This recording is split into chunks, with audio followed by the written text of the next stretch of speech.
America's North Woods border region.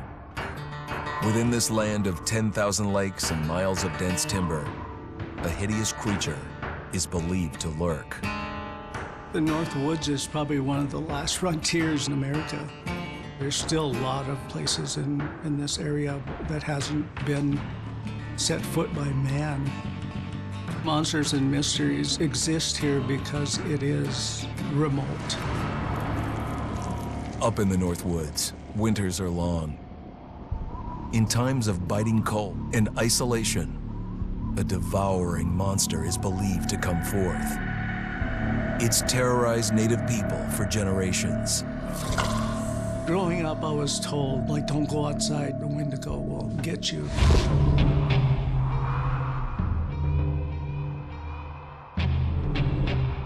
Among the traditions of the northern Algonquin tribes is the Wendigo, a monster that can seize hold of a person to carry out its hunger for human flesh. Many Native Americans fear even talking about this Wendigo, and even the mention of the name will let the Wendigo find out where you are, and it will open you up to be possessed by this Wendigo.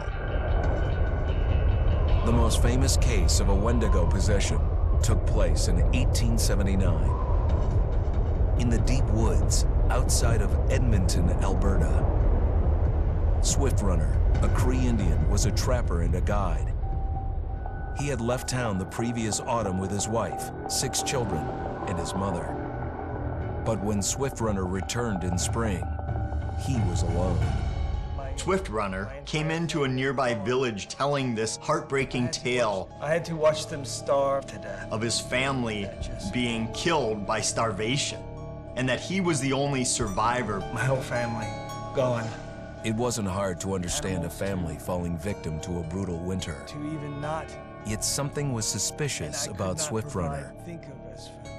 He was a strapping man, and he came into town weighing over 200 pounds. It didn't look like somebody who had just weathered a terrible winter. He wasn't malnourished, didn't look like he was starving. He looked healthier than ever.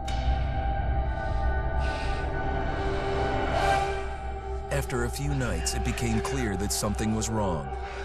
He started having night terrors, screaming in his sleep. I am the Wendigo! Villagers alerted the police. Swift Runner actually guided them back to his winter cabin. When they got there, that's when they saw the true horror.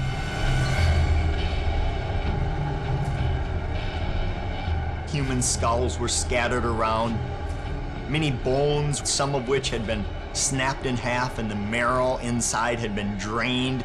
They had never seen anything like it. Swift Runner had killed his entire family, shooting them, hitting them with an axe, strangling, and then eating most of their bodies.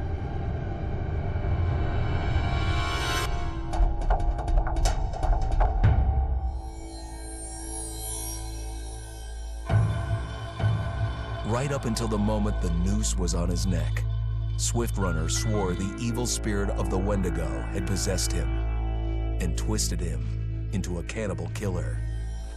When he was on the gallows, Swift Runner himself said, "I am no longer a man.